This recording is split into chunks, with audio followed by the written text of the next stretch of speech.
Assalamualaikum warahmatullahi wabarakatuh. Selamat pagi para hiu yin lovers.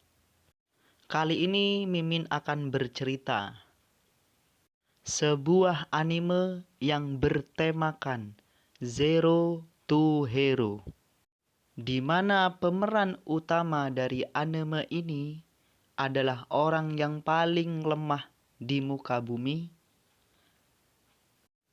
dan akan menjadi orang yang paling kuat di muka bumi. Tokoh utama ini bernama Qin Yu. Dia adalah seorang pangeran, putra ketiga dari seorang penguasa yang bernama Qin De. Setiap raja menginginkan seorang anaknya menjadi orang yang paling kuat. Tapi sungguh sial nasib anak ketiga dari Kinde ini yang bernama Qin Yu. Dia terlahir dengan dantian atau kekuatan yang sangat lemah dan bahkan bisa dikatakan tidak bisa mempelajari ilmu bela diri. Dengan mengetahui hal tersebut, maka raja tersebut terpaksa mengasingkan anak itu. Seakan-akan raja tersebut tidak peduli kepada anak tersebut. Akan tetapi, di akhir cerita nanti, anak yang paling lemah itu akan tumbuh menjadi orang yang paling kuat di benua kultivasi. Nah, bagaimana cara seorang pangeran ketiga yang bernama Qin Yu ini belajar ilmu bela diri dari yang awalnya terlemah menjadi yang terkuat? Tanpa basa-basi lagi, yuk miringkan HP, langsung gaspol. Itu adalah hari di musim dingin. Setelah salju tebal, seluruh kota Yan tampaknya ditutupi oleh mantel perak. Kota yang sangat besar, kota Yan dapat menampung beberapa juta orang, dan karenanya rumah orang yang bertanggung jawab atas 3 kabupaten yang terdiri dari wilayah timur adalah Pangeran Penaklukan Timur Qin De terletak di kota. Mansion Ice Vanquishing Prince menempati area yang sangat luas dengan pintu masuk utama tetap terbuka sepanjang waktu. Pintu masuk utama juga sangat besar, cukup untuk 6 atau 7 orang untuk masuk secara bersamaan. Terlebih lagi, 2 lelaki bertelanjang dada, bertubuh gempal yang tingginya sekitar 2 meter, dan terlihat seperti diukir dari batu, berdiri di sisi kiri dan kanan pintu masuk dengan mata menatap dingin ke arah kerumunan orang yang lewat. Masing-masing dari mereka membawa pisau pertempuran merah darah besar di punggungnya yang seperti otot harimau. Pada pemandangan pertama, pisau setidaknya 1 dan panjangnya 5 meter. Ini adalah hari musim dingin, tanah tertutup oleh kepingan salju, suhunya yang sangat rendah dan bahkan sungai telah membeku. Namun kedua pria ini bertelanjang dada. Namun demikian ini bukan hal yang paling mengejutkan. Yang lebih menakutkan adalah ada harimau ganas yang berdiri di samping mereka masing-masing. Harimau berwarna merah seperti nyala api dari atas sampai ujung dan panjangnya sekitar 2 meter. Setiap kali mereka menyapu ekor mereka yang seperti cambuk besi, mereka menyebabkan udara bergetar. Mata mereka memancarkan sinar cahaya yang dingin. Harimau ini disebut harimau sengit. Tiba-tiba 2 pria berjalan keluar dari rumah es Vanquishing Prince. Mereka juga bertelanjang dada dan memimpin masing-masing harimau yang ganas. Mereka datang untuk mengubah shift dengan 2 lainnya. Di luar mansion, Semua orang dengan cerdas memotongnya. Apakah mereka adalah anggota keluarga yang kuat, bangsawan, atau rakyat jelata di Kotayan? Di halaman terpencil di rumah Es Vanquishing Prince, seseorang pria paruh baya berpakaian hijau duduk di bangku batu. Seorang anak laki-laki yang ganteng sedang duduk di atas kakinya. 12 orang berdiri di depannya. 12 orang ini adalah pria tua atau wanita cantik dan pria muda. Tetapi mereka memiliki satu kesamaan, mereka semua berpakaian ungu. Ayah, untuk apa kamu memanggil begitu banyak guru? Tanya Qin Yu, yang baru berusia 6 tahun dan sedang duduk di paha ayahnya. Sambil mengocok bola salju di tangannya, dia memandang ayahnya Kinde dengan mata ragu.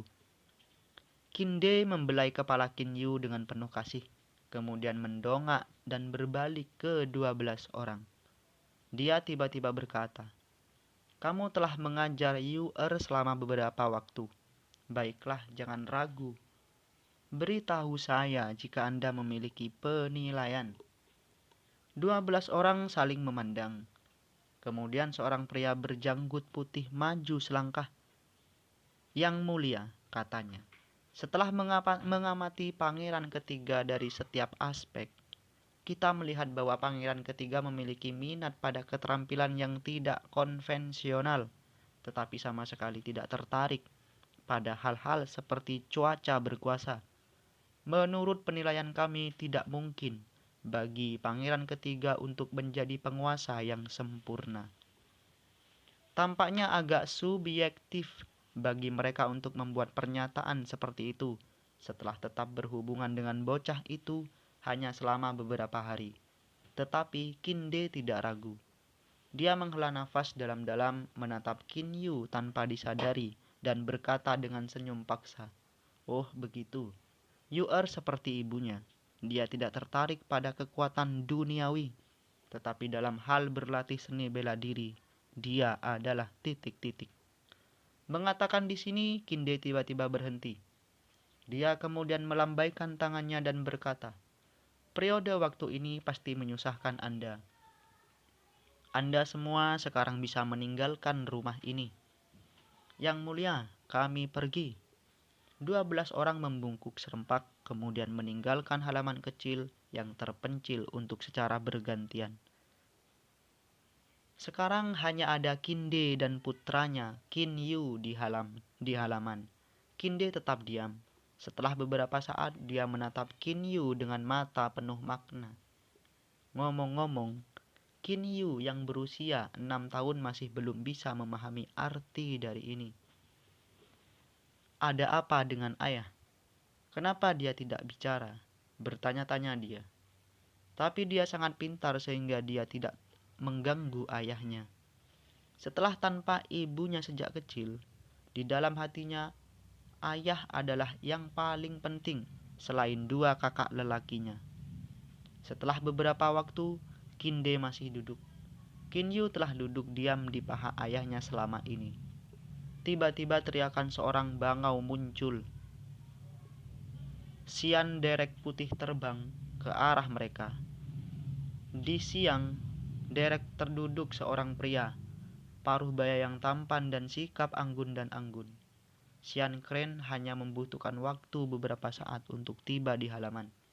Begitu dia melihat pria baruh baya ini, Kinde berdiri dan bertanya dengan tergesa-gesa, "Saudara Feng, ada sesuatu yang salah tentang Dan Tian Yu-er. Saya ingin tahu apakah Anda dapat memikirkan."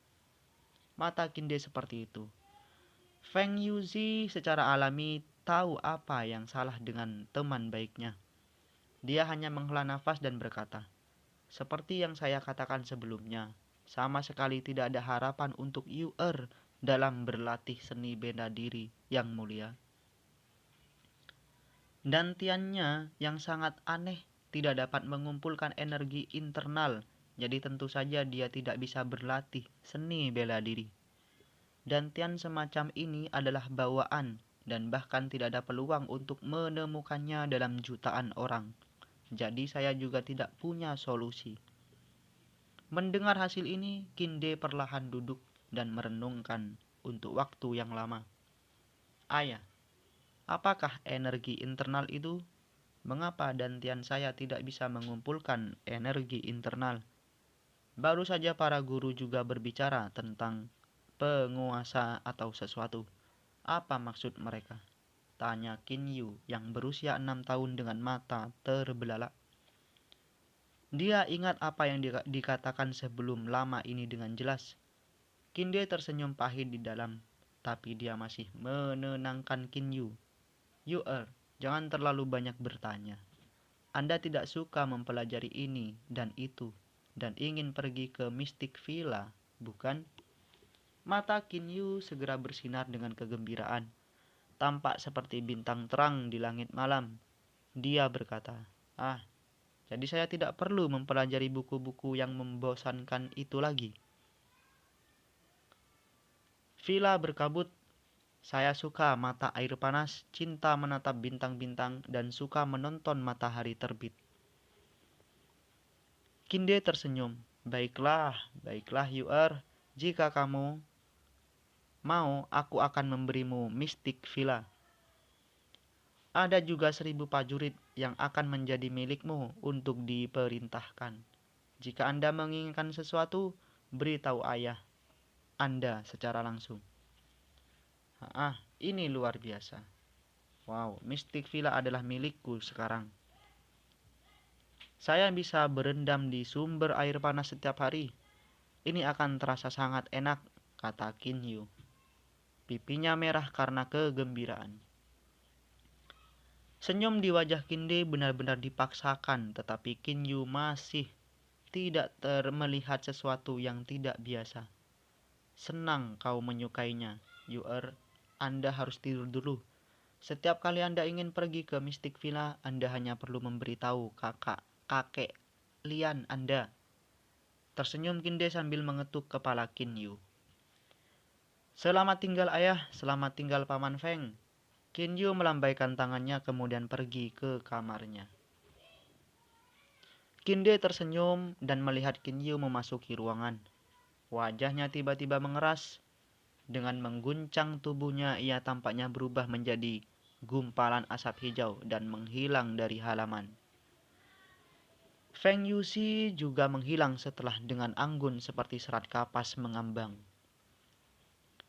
Di ruang rahasia rumah pangeran ada 3 orang saat ini, Kinde, Feng Yuxi, dan seorang sarjana yang mengenakan pakaian hitam dan memegang kipas lipat. Yang mulia, Anda benar-benar membuat keputusan. Sarjana berpakaian hitam menatap Kinde dan bertanya dengan ragu-ragu. Kinde mengangguk. Karena Yuer tidak bisa menjadi pemimpin atau ahli tingkat Xiang Tian, lebih baik jika dia tidak mengambil bagian dalam ini. Dantian anehnya itu sayangnya mungkin satu-satunya yang bisa aku berikan padanya adalah 10 tahun yang aneh dari kebahagiaan dan ketenangan.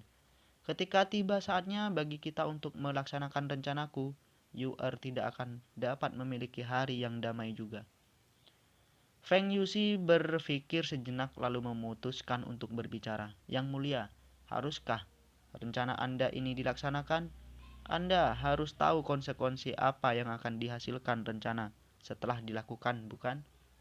Tanya Feng Yuxi sekali lagi. Wajah Kinde segera mengeras. Matanya berkedip dengan cahaya dingin. Dia mengatakan, tidak masalah apakah itu untuk leluhur klan Qing atau untuk Jingyi. Rencana ini harus dilakukan. Jingyi meninggalkan aku 3 putra, meskipun ada salah satu dengan Dantiang Yuer. Tetapi Feng dan Sheng masing-masing pandai seni bela diri dan sastra, cukup untuk membuat masalah penting ini berhasil.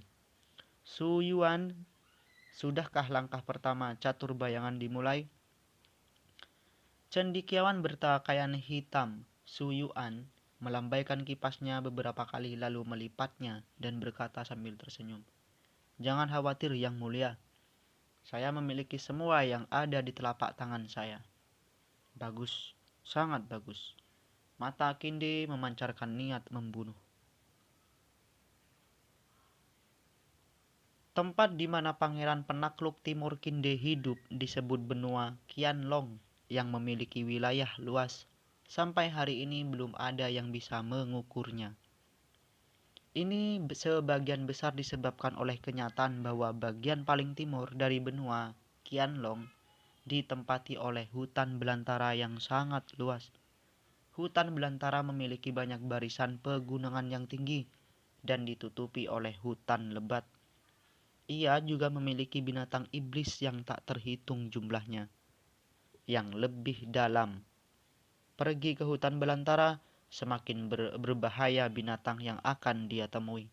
Oleh karena itu, bahkan orang-orang yang berkuasa dengan gaya Sang Xian di benua Qianlong tidak dapat menjelajahi Imes Wildlands sepenuhnya.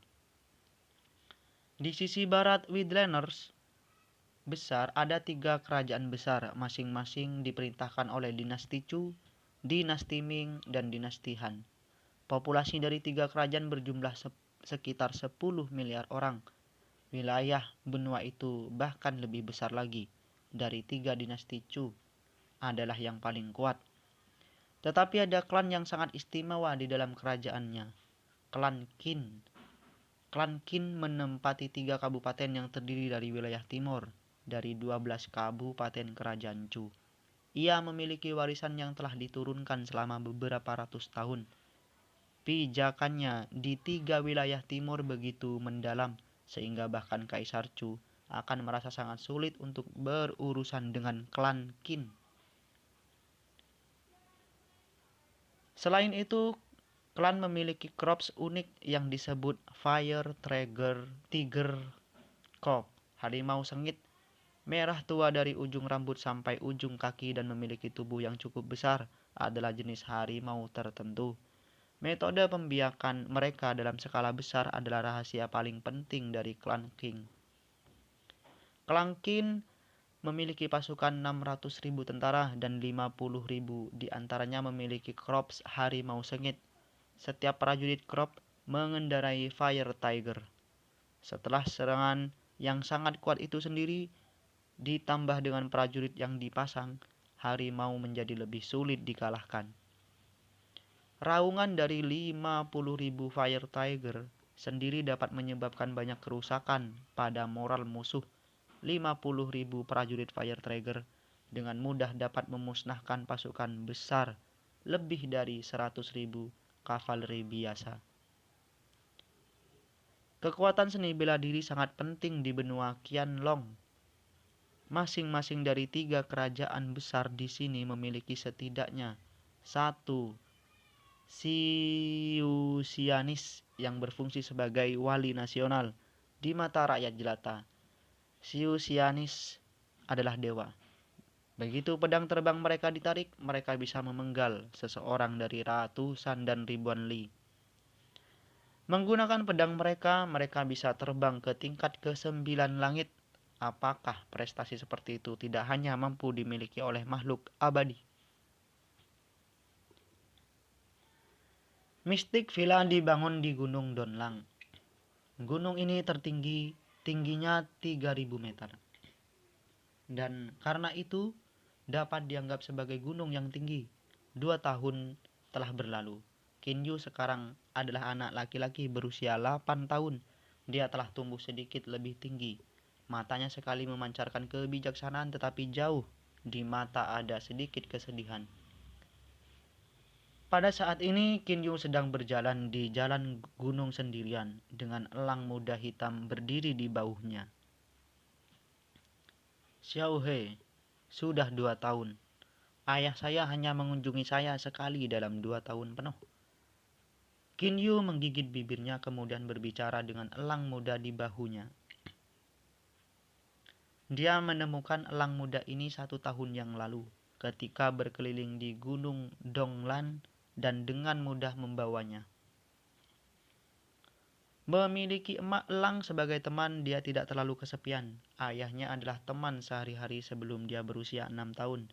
Tapi Sudah 2 tahun sejak itu dan dia hanya melihat ayahnya sekali. Elang hitam mengepakkan sayapnya dan dengan lembut membelai wajah kekanak-kanakan Kinyu, membuatnya segera tertawa. Setelah berjalan beberapa saat, dia tiba-tiba melihat seorang wanita hamil di depannya yang sedang membawa kayu bakar.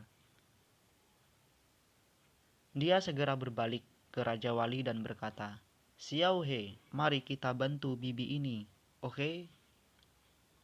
Xiao He mengepakkan sayapnya sekaligus dan mengguncang beberapa kali di bahu Kinyu. Tanpa penundaan, Kinyu berlari sangat cepat ke wanita itu sambil tertawa. "Bibi, izinkan saya membawa kayu bakar untuk Anda," Kinyu berkata pada wanita itu. Mendengar itu, dia meletakkan seikat kayu bakar dan menyeka keringat di wajahnya. Ketika dia melihat bahwa Kinyu hanyalah seorang anak laki-laki, dia berkata sambil tertawa, "Terima kasih, anak kecil. Bibimu di sini bisa membawanya sendiri. Masih sekitar 1 li dari sini ke dusun kami." Mengatakan di sini, dia meletakkan kayu bakar di punggungnya lagi dan terus maju. "Aku bukan anak kecil, umur saya sudah 8 tahun. Saya yakin bisa membawa kayu bakar." Kinyu melihat keringat di wajah wanita itu. Dengan hanya 2 tindakan, ia tiba-tiba mengambil kayu bakar dari dia dan meletakkan di punggungnya.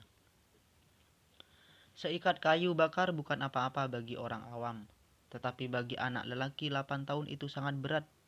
Namun, karena Kinyu sering merendam di pemandian air panas di Mystic Villa, tubuhnya jauh lebih kuat daripada anak normal berusia 8 tahun, dan ia sebenarnya mampu membawanya di punggungnya. "Bibi, Anda tahu, bukankah saya yang membawanya? Kau masih memanggilku anak kecil," kata Kinyu dengan bangga. Wajah kecil kekanak-kanakannya ditutupi debu saat ini terlihat sangat kotor. Wanita itu kagum sebentar. Dia segera berkata sambil tersenyum, "Kekuatanmu benar-benar tidak buruk. Tapi ada li untuk pergi. Saya yakin Anda tidak dapat melanjutkan sampai akhir, nak. Anda sebaliknya membiarkan bibi membawanya." "Siapa bilang aku tidak bisa terus sampai akhir?" Melihat wanita itu mengelurkan tangannya, Kinyu buru-buru mulai berlari ke depan. Lalu dia menoleh dan berkata, "Bibi, aku sudah sering berlari tentang Gunung Donlan ini.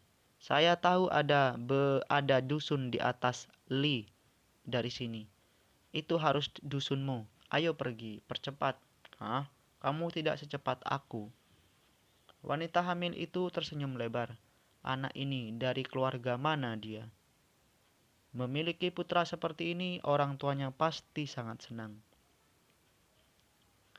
Pada awalnya tidak sulit bagi Kinyu untuk membawa bungkusan kayu bakar, tetapi setelah beberapa lama ia merasa kakinya sendiri mulai melemah. Lagi pula, dia sudah berada di jalan gunung sambil membawa kayu bakar di punggungnya. Meskipun Kinyu pasti kuat, dia juga baru berusia 8 tahun. Setelah beberapa saat, kakinya tiba-tiba bergetar. "Nak," kata wanita itu dengan khawatir. "Jangan khawatir, ini sepotong kue," kata Kinyu setelah menoleh dan berusaha untuk memasang wajah tersenyum. Kata-kata itu membuatnya terdengar seperti orang kuat.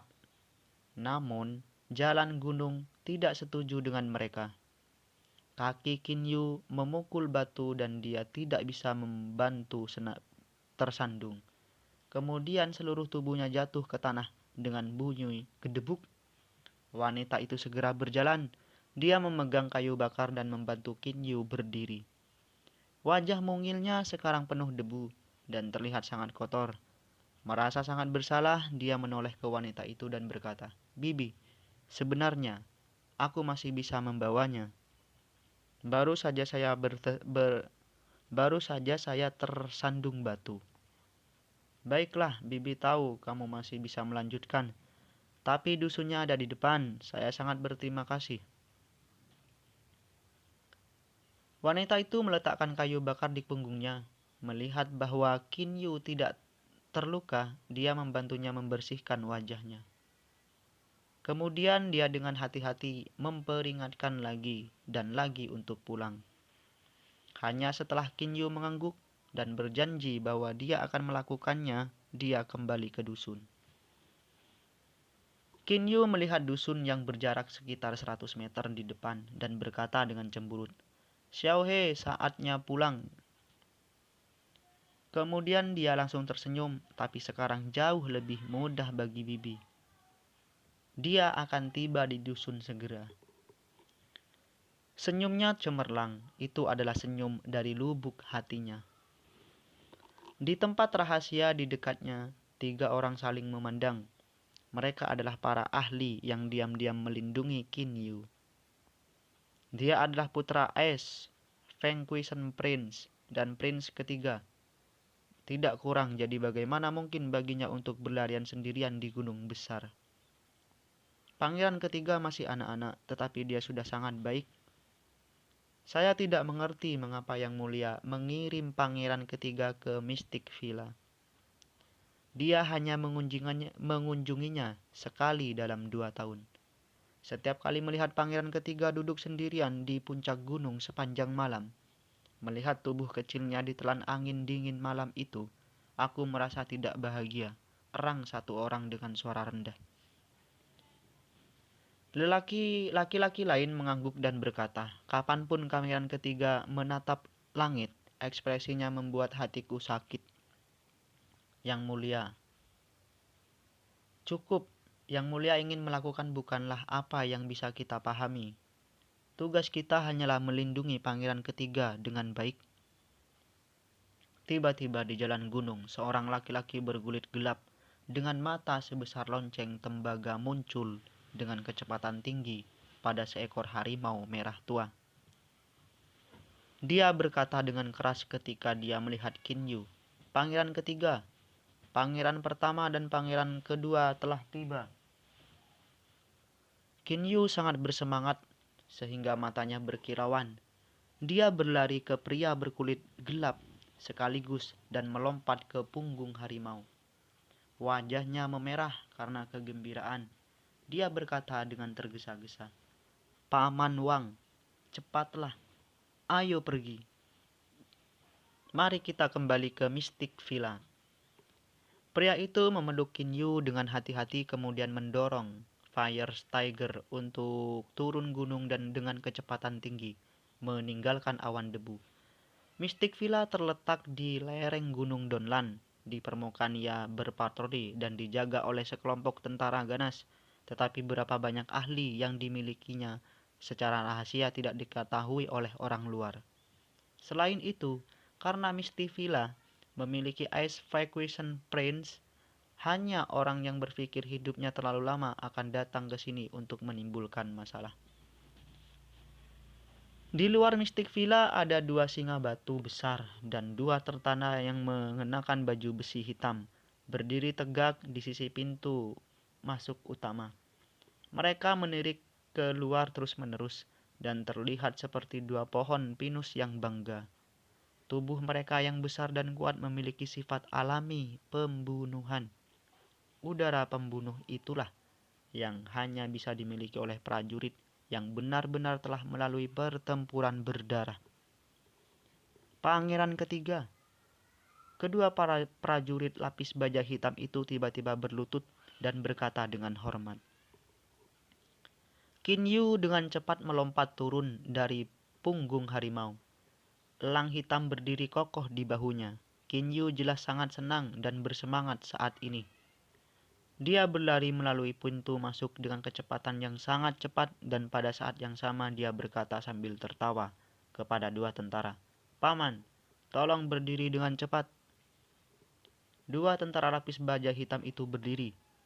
Ada sedikit kesukaan di mata mereka saat mereka melihat tubuh kecil Kinyu bergegas ke halaman utama. Haha, kakak laki-laki dan kakak kedua harus berendam di air panas.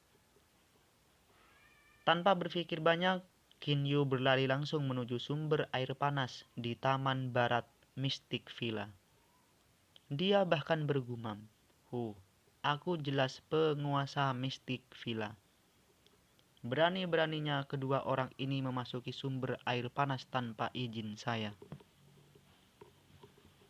Setelah beberapa saat, Kinyu telah tiba di taman barat villa. Dia berdiri. Akimbo lalu tiba-tiba menunjuk dengan tangan kanannya, melototi dua orang di sumber air panas seolah-olah dia marah dan berkata, "Hei, kamu pemberani. Saya tuan di sini. Beraninya kau masuk ke sumber air panas tanpa seizinku." Kinyu hanya bisa mengucapkan teriakan keras sebelum berubah tangan meraih dan menariknya. Dia kehilangan keseimbangan sekaligus dan jatuh ke sumber air panas. "Hei, aku belum melepaskan pakaianku," teriak Kinyu. Tubuhnya jatuh ke mata air panas dengan percikan keras mengirim semprotan air yang tak terhitung jumlahnya. Elang hitam yang berdiri di bahu Kinyu harus mengepakkan sayapnya dan dengan tergesa-gesa agar beruntung tidak jatuh ke sumber air panas. Kalau tidak, elang yang perkasa ini akan menjadi anak ayam yang basah kuyup. Hahaha, Xiao Yu, jangan berani-beraninya bersikap sombong kepada kakak laki-lakimu. Anda sudah keterlaluan. Sementara saudara-saudaramu bekerja keras setiap hari, kamu berendam di sumber air panas ini. Dan ini sumber air panas dari Mystic Villa, tidak kurang. Kata seorang remaja yang sangat marah, tetapi ada sedikit hiburan jauh di matanya. Kinyu dengan paksa meludahkan satu tegukan air. Seluruh tubuhnya basah kuyup. Dia menatap remaja di depannya dengan marah. "Kakak kedua, jadi itu benar-benar kamu. Aku tahu itu kamu. Hanya Anda yang akan menarik saya ke dalam air. Kakak laki-laki tidak akan pernah melakukan itu." Kinyu dengan cepat melepas gaun dan celananya. Dia melompat ke sumber air panas, hanya mengenakan sepasang celana pendek dan memandang dengan marah pada saudara keduanya, King Sen. King Sen baru berusia 12 tahun, tetapi selalu ada ekspresi ramah dan tersenyum di wajahnya. Dia selalu membuat orang yang ada di hadapnya merasa seolah-olah mereka mandi di angin musim semi. Hanya ketika dia bersama-sama saudara-saudaranya, bisa King Sen bermain-main sebagai remaja. "Kau bilang kakak? Hahaha. Dia sudah tertidur dengan cepat," kata King Sen sambil tertawa. "King Sen, Anda pikir kakak Anda seperti babi? Bagaimana saya bisa tidur begitu cepat?"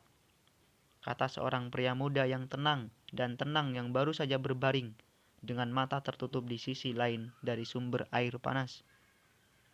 Setelah membuka matanya dan berkata begitu pada King Zen, dia berbalik ke arah Kinyu sambil tersenyum dan berkata, "Xiao Yu, pemandian air panas Mystic Villa ini benar-benar luar biasa efektif. Terakhir kali aku hanya merendamkannya sekali saja. Lukaku jadi lebih baik. Sekarang hanya tanda redup mereka yang bisa dilihat.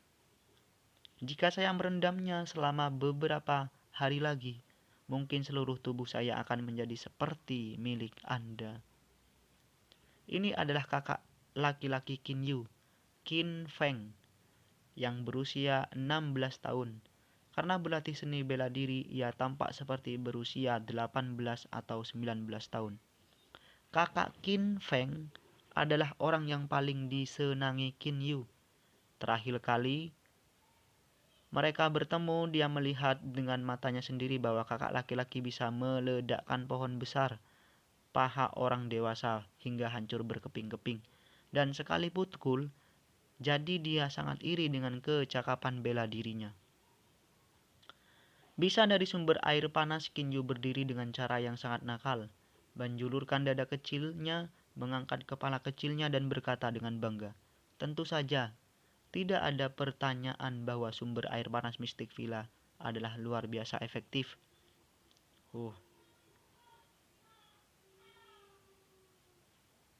Tidak bisakah kamu melihat siapa Tuan Mystic Villa? Ini tidak lain adalah adik laki-lakimu, bocah ini. Baik Qin Feng dan Qin Zheng tertawa, karena Qin Yu tidak melihat kakak laki-lakinya dan kakak laki-lakinya yang lama. Mereka menikmati bermain-main bersama. Tapi Qin Feng dan Qin Zheng memberi Qin Yu sedikit keuntungan karena mereka berdua menyayangi adik laki mereka. Mereka semua kekurangan kasih sayang seorang ibu, sehingga secara alami mereka lebih peduli pada adik lelakinya. Setelah bermain selama beberapa waktu, Qin Yu berbaring dengan nyaman dan tenang di sumber air panas. Qin Feng dan Qin Zheng juga berbaring. "Bukankah kamu sangat sibuk, saudara? Bagaimana Anda bisa punya waktu untuk mengunjungi saya?" tanya Qin Yu. Ayah dia tampaknya memperhatikan bahwa dia telah mengatakan sesuatu yang salah. Qin Feng segera berkata, "Tidak ada yang benar-benar. Hanya saja tidak ada urusan di ketentaraan untuk saat ini, jadi saya kembali. Ayah juga mengizinkan ini. Kemudian saya menemukan saudara kedua dan membawanya." Qin Zheng juga mengangguk dan berkata pada Qin Yu sambil tersenyum, "Itu benar. Anda mungkin tidak tahu bahwa untuk menemukan waktu kunjungan ini saya harus berusaha keras. Namun demikian, saya hanya mendapatkan istirahat setengah hari. Setelah setengah hari, saya bergegas kembali. Saya juga setengah hari saya akan pergi dan saudara laki-laki kedua, Qin Feng, meminta maaf." "Oh, hanya setengah hari," jawab Qin Yu. Dia jelas agak kecewa. Kegembiraan dan kenakalannya sebelumnya benar-benar hilang. Qin Yu memiliki 3 saudara, ayahnya dan 2 kakak laki-lakinya. Ayah sangat sibuk sehingga dia hanya mengunjunginya sekali selama 2 tahun terakhir. Sangat sulit baginya untuk bertemu saudara-saudaranya kali ini. Tetapi setelah setengah hari, dia akan sendirian lagi. Atau mungkin lebih tepatnya, dia masih akan memiliki Xiao He yang berdiri di samping sumber air panas. Qin Feng dan Qin Zheng bertukar pandang. Mereka berdua merasa tidak berdaya. Qin Yu tiba-tiba tersenyum dan berdiri. "Kakak laki-laki, ayah pergi ke sana di hutan belantara yang sangat besar. Dia mengajarimu banyak tentang seni perang, bukan?" tanya dia segera. "Saya tahu ayah sangat pandai dalam pengaturan pasukan. Kakek Lian memberitahuku begitu." "Betul, seni perang ayah sangat bagus. Ketika dia dan saya melakukan latihan catur darat, saya butuh setengah tahun latihan untuk memenuhi tuntutannya." Qin Feng tampaknya mengingat hari-hari itu. Dia berkata tanpa sadar, "Seni perang ayah benar-benar sangat bagus."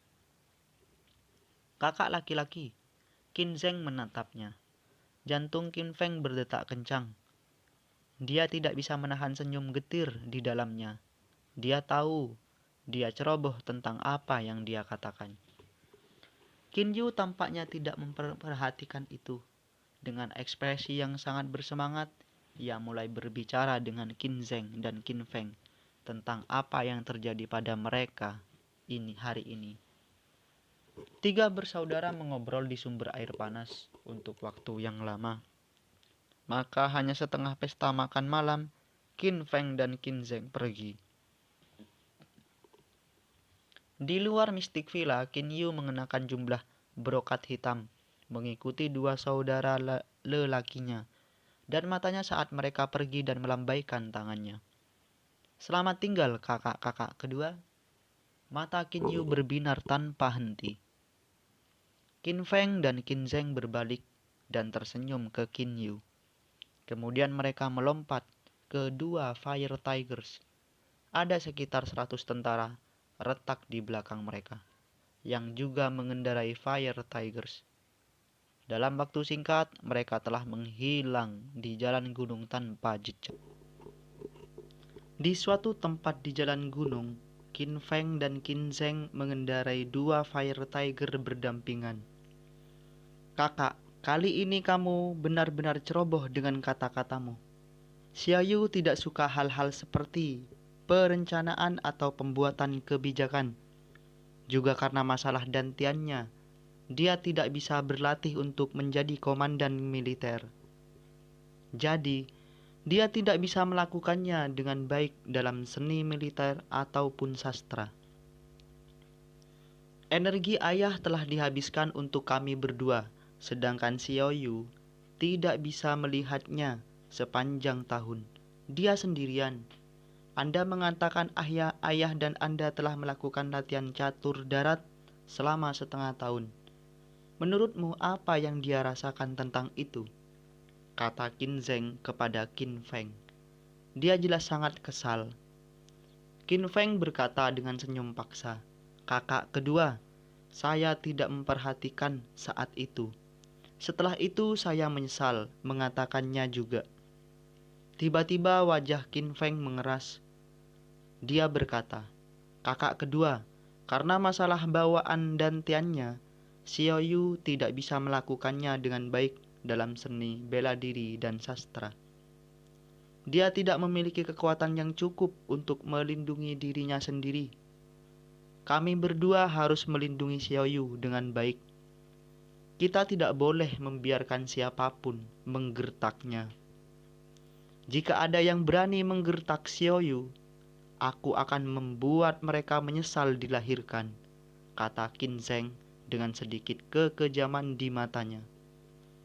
Dalam waktu singkat, dua bersaudara dan pengawal di belakang mereka telah meninggalkan Gunung Donlan dan bergegas menuju kota Yan.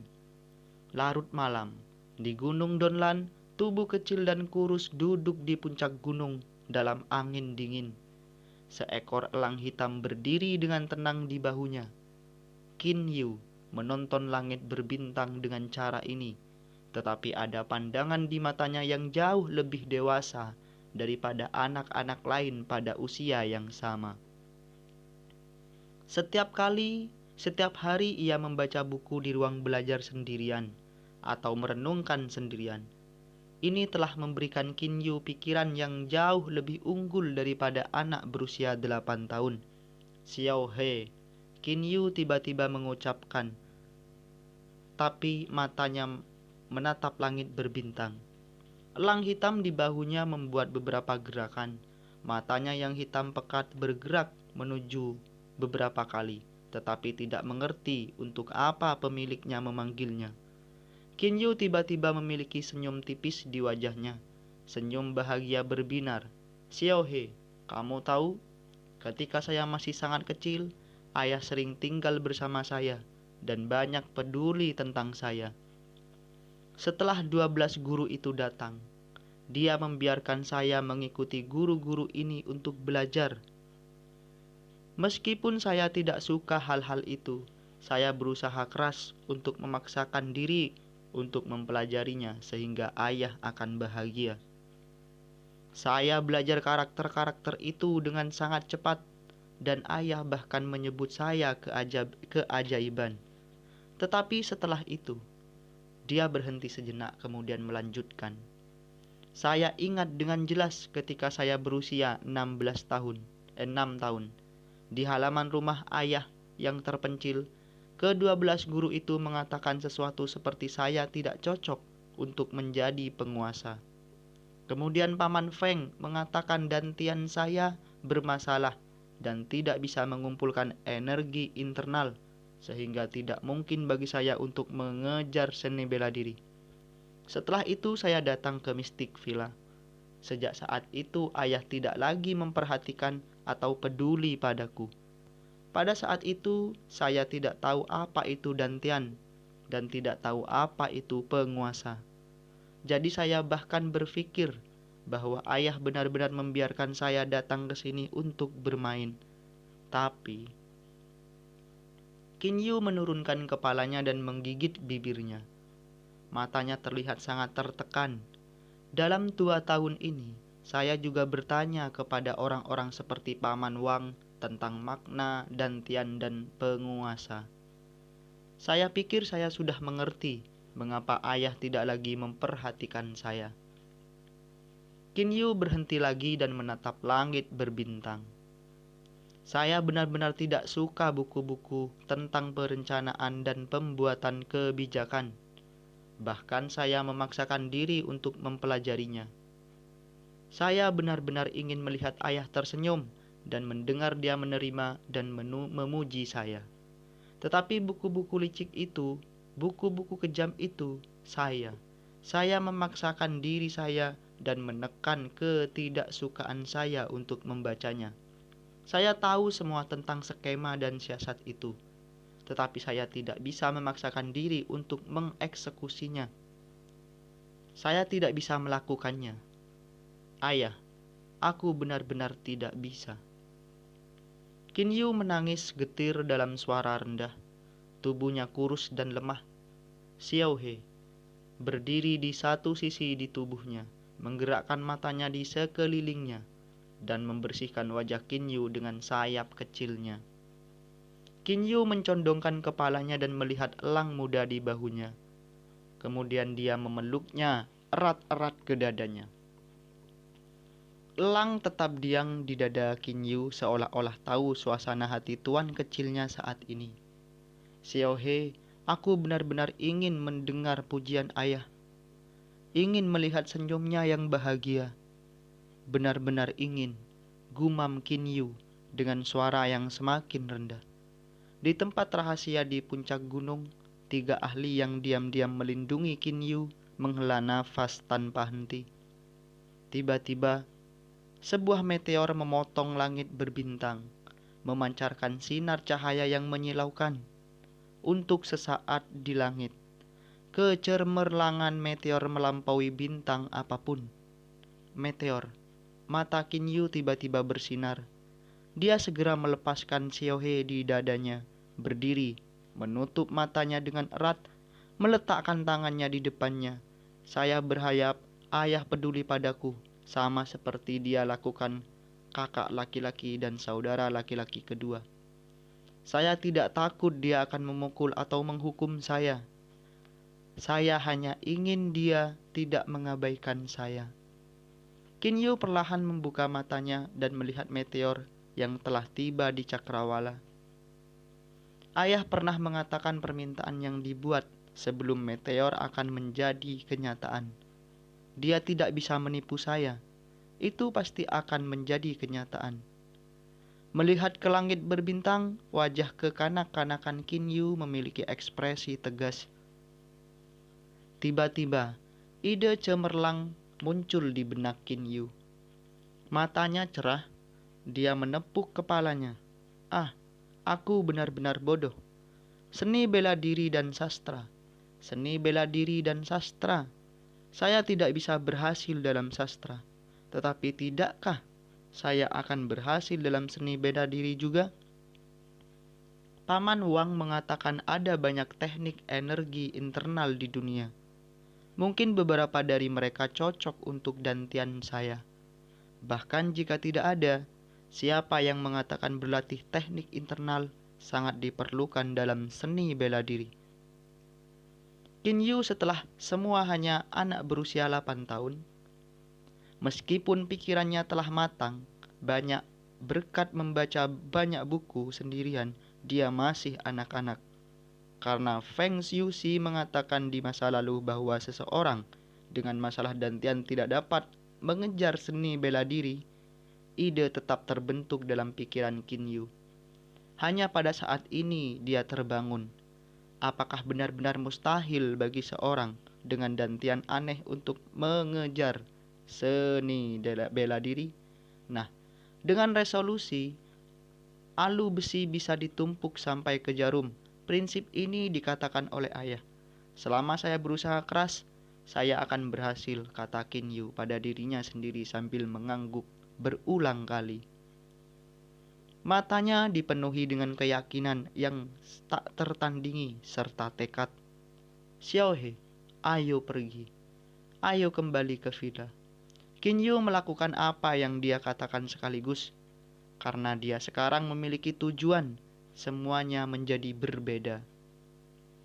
Elang hitam di bahu Qin Yu juga tampaknya sangat senang dan berulang kali mengepakkan sayapnya. Saat Qin Yu melompat ke arah mistik villa, 3 siliut hitam muncul sebentar dan mengejar Qin Yu seperti 3 gumpalan asap hitam. Siapa ini? Tanya seorang prajurit lapis baja hitam di pintu masuk mistik villa dengan suara dingin. Prajurit lapis baja hitam lainnya juga melihat siliut jauh. Hanya setelah beberapa saat, kedua prajurit lapis baja hitam ini dapat melihat dengan jelas bahwa seseorang yang datang adalah pangeran ketiga Qin Yu. Mereka tidak bisa menahan perasaan kaget, tetapi mereka masih berlutut seperti biasa dan berkata dengan hormat, "Pangeran ketiga." Karena Qin Yu telah berlari, ada beberapa tetes keringat di dahinya, tetapi matanya bersinar karena kegembiraan. Seluruh wajahnya memerah. Dia berkata, "Kalian berdua tolong berdiri," dan bahkan tersenyum pada 2 prajurit lapis baja hitam. Setelah itu, dia buru-buru melompat ke mistik villa. Kedua prajurit ini melihat punggung Qin Yu dengan mata ragu-ragu. Ketika pangeran ketiga pergi untuk menonton bintang-bintang di atas gunung, dia biasanya menunggu sampai setengah fajar pada hari berikutnya. Kenapa dia kembali sepagi ini? Kata prajurit lapis baja hitam di sisi kiri dengan ragu. Tentara di sisi kanan juga menggelengkan kepalanya dan bingung. Dia jelas tidak tahu alasannya. Lian Yang adalah orang yang disebut Qin Yu sebagai kakek Lian. Dia adalah orang tua di klan Qin, as Vanquishing Prince Qinde saat ini dibesarkan olehnya. Jadi suaranya di klan Qin masih sangat berpengaruh. 2 tahun yang lalu Qinde membiarkannya pergi ke mistik villa untuk mengurus Qin Yu. Seperti embusan angin, Qin Yu bergegas tepat keluar kamar Lian Yan. Kemudian dia segera mengetuk pintu dengan kuat dengan tinju kecilnya. Bang! "Kakek Lian, cepat dan buka pintu. Saya Xiao Yu. Saya punya sesuatu untuk dibicarakan dengan Anda." "Cepat buka pintunya," teriak Qin Yu buru-buru. Setelah beberapa saat ada lampu di ruangan itu. "Xiao Yu, kakekmu tertidur beberapa saat yang lalu, tetapi kamu sudah membangunkannya," kata suara lembut.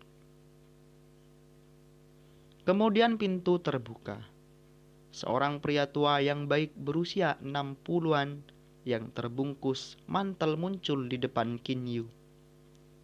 "Ah, Xiao Yu, ada apa?" "Kepala Anda banyak berkeringat." Lian Yan kaget saat melihat Qin Yu. Qin Yu ingin mengatakan sesuatu, tetapi karena sudah berlari keras belum lama ini, dia hanya bisa mengap. Lian Yan berkata dengan tergesa-gesa, Ayo masuk ke kamar dulu dan bicara nanti." Seperti yang dia katakan, dia membawa Qin Yu ke kamar. Mereka berdua duduk di meja kamar. "Tenang, tidak usah terburu-buru. Mari kita bicarakan hal itu setelah Anda menarik nafas," kata Lian terburu-buru ketika dia melihat bahwa Qin Yu ingin mengatakan sesuatu. Qin Yu mengambil nafas dalam-dalam, lalu menatap Lian Yan dan berkata dengan sangat tegas, "Kakek Lian, aku ingin berlatih seni bela diri." "Berlatih seni bela diri?" Lian Yan sedikit terkejut. Setelah itu dia bertanya sambil tertawa, "Xiao Yu, mengapa kamu ingin berlatih bela diri?" Qin Yu sedikit tersentak, tetapi kemudian dia berkata dengan tawa riang, Tidak ada alasan. Hanya saja, setiap paman di Mystic Villa begitu hebat. Jadi aku ingin seperti mereka juga. Kakek Lian, bisakah aku berlatih seni bela diri? Keinginan Kinyu untuk kasih sayang ayahnya terkubur di lubuk hatinya. Dia hanya berpikir bahwa ketika terkubur di dalam hatinya, itu akan menjadi tujuan baginya untuk tak henti-hentinya berjuang untuk nanti. Xiaoyu, tahukah kamu apa seni bela diri? Tanya Lian Yang, bukannya menjawab. Kinyu menggelengkan kepalanya dan berkata, saya hanya tahu, praktisi seni bela diri sangat tangguh. Saya tidak tahu banyak tentang hal lain. Sepertinya ada hal-hal seperti energi internal juga. Sebagai anak berusia 8 tahun, meskipun Kinyu telah membaca beberapa buku, masih terlalu banyak hal yang tidak dia ketahui. Kalau begitu, aku akan memberimu pengantar rinci terlebih dahulu, kata Lian Yang, sebelum tersenyum. Mata Kinyu segera cerah. Dia menatap Lian Yang dengan mulai memusatkan perhatiannya pada mendengarkan. Pertama, saya akan berbicara tentang para ahli di dunia. Mereka dibagi menjadi para ahli Ho Tien dan para ahli Xian Tian. Berdiri di atas para ahli Xian Tian adalah Sang Xian, kata Lian Yan sambil tertawa. Di benua Qianlong ada beberapa pakar Ho Tien seperti ikan di surgawi. Tidak mungkin untuk menghitungnya, tetapi untuk para ahli Xian Tian tidak ada lebih dari 100 dari mereka di seluruh dunia. 100 orang, kata Kinyu kaget. Bukannya populasi kerajaan Chu 4 miliar? Bagaimana bisa ada begitu sedikit ahli Xian Tian? Hanya satu dari beberapa puluh juta? Lian Yan menghela nafas dan berkata, untuk menjadi ahli Hao Tian, seseorang hanya perlu metode latihan yang cocok. Tetapi untuk menjadi ahli Xian Tian, itu sangat sulit. Ada 2 persyaratan yang harus dipenuhi untuk menjadi ahli Xian Tian. Pertama, Anda harus memaksimalkan tingkat Ho Tien Anda. Dan kedua, Anda harus memiliki pencerahan intuitif di jalan alami surgawi. Kinyu bertanya dengan ragu tanpa penundaan. Apa ini cara surgawi yang alami? Lian Yang segera tertawa terbahak-bahak. Cara alami surga bukanlah objek, melainkan semacam konsepsi yang hanya dapat Anda pahami sendiri dan sangat sulit untuk dijelaskan dengan kata-kata. Beberapa orang berada di puncak level Ho Tien selama 10 tahun, tetapi karena mereka tidak memiliki pencerahan intuitif, mereka tidak bisa menyelesaikan langkah terakhir, dan karena itu tidak bisa menjadi ahli Xian Tian dalam hidup mereka. Tetapi jika mereka menjadi ahli Xian Tian, rentang hidup mereka akan meningkat hingga 500 tahun. 500 tahun, rahang Kinyu turun. Melihat ekspresi menggemaskan Kinyu, Lian Yan tertawa, sambil sulit untuk menjadi ahli Xian Tian. Tetapi jika Anda bisa menjadi salah satu, akan ada banyak manfaat. Energi Xian Tian di dalam tubuh ahli Xian Tian pada dasarnya berbeda dari energi ahli Ho Tien. Mereka berada di 2 level yang sepenuhnya berbeda. Ah, kakek Lian, lebih tinggi dari para ahli Xian Tian ada Sang Xian, bukan? Beberapa tangguh mereka, tanya Kinyu dengan mata berkilauan. Para ahli Xian Tian begitu baik, maka beberapa hebatkah Sang Xian? Bagaimana bisa mudah menjadi Sang Xian? Lian Yan menghela nafas setelah melihat mereka. Bahkan kaisar harus memberi hormat dan memuji keras Sang Xian dengan sangat hormat. Tetapi para kaisar ini takut dibunuh oleh Sang Xian, karena Sang Xian dapat terbang ke tingkat ke-9 langit dengan pedang terbang mereka. Pada dasarnya mereka tidak dianggap manusia. Terbang ke langit tingkat 9. Sebuah gambar muncul secara spontan di benak Kinyu, di mana ia berdiri di atas pedang terbang. Saat terbang ke tingkat 9 langit. Hati kecil Qin Yu tidak bisa membantu disihir oleh kesenangan dan kebebasan semacam itu. Tanpa sadar, keinginan untuk menjadi Sang Xian telah tertanam di pikirannya. Seluruh kerajaan Chu memiliki hampir 100 ahli Xiantian, tetapi dalam 100 tahun terakhir belum melihat Sang Xian baru. Selain itu, di seluruh kerajaan Chu tidak ada lebih dari 3 Sang Xian. 2 dari mereka menjadi Sang Xian lebih dari 300 tahun yang lalu. Dalam 300 terakhir, hanya Paman Feng Anda yang bisa menjadi Sang Xian. Paman Feng. Qin Yu ingat Paman Feng-nya sendiri. Paman Feng yang berpakaian putih itu, yang sering mengendarai bangau putih, sebenarnya adalah Sang Xian. Lian Yan melanjutkan, namun jika Anda ingin menjadi Sang Xian, Anda sebaiknya pergi ke kepulauan luar negeri untuk belajar dari seorang master di sana. Tapi siapa lagi yang tahu lokasi kepulauan abadi di luar negeri, kecuali Sang Xian masing-masing negara?